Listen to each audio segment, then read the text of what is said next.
And our last problem today is 16 and 2/10 divided by 5. Well, the first number is always my dividend. So 16 and 2/10 divided by 5. When dividing with decimals, I move my decimal point straight up.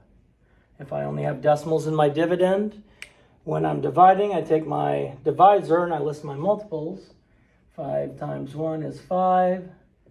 Times 2 is 10, times 3 is 15, times 4 is 20, times 5 is 25, times 6 is 30, times 7 is 35, times 8 is 40, times 9 is 45. Now I can stop at 9, because I can only put one number in my quotient at a time. And this one's going to be a little different. You're going to learn something a little bit new on this if you don't already know it. I can see that 5 doesn't go into 1, but 5 does go into 16.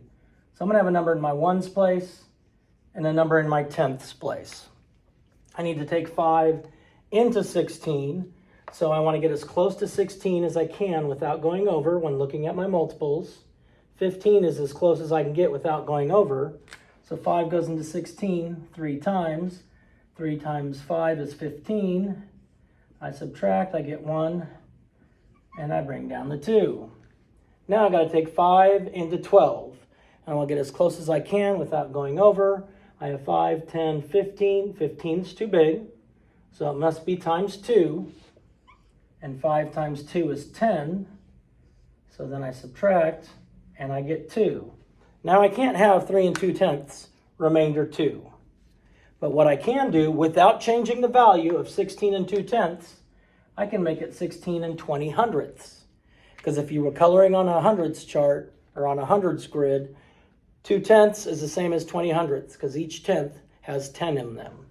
So now if I can take that 0 and bring it down, now I'm going to have a number that goes out to the hundredths place, which makes this more accurate of a number. 5 goes into 20. I want to see how close I can get to 20 without going over. I can get exactly 20, and that's times 4. And 4 times 5 is 20. Subtract, and I get 0. Now I always want to check my work, and I'm going to multiply my quotient times my divisor. So I'm going to multiply 3 and 24/100 times 5. Now when I rewrite this, I'm going to do it and I'm going to ignore the decimal points. So I'm actually going to multiply 324 times 5. 4 times 5 is 20, 10, 11, 12, 15, 16. I go back to my problem. This factor has 2 numbers behind the decimal point. This factor has 0 numbers behind the decimal point. So all I have are 2 numbers behind the decimal point in my problem. There needs to be 2 numbers behind it in my answer. And that is exactly what my dividend is. So I know I did it right, unless I did my math wrong both times.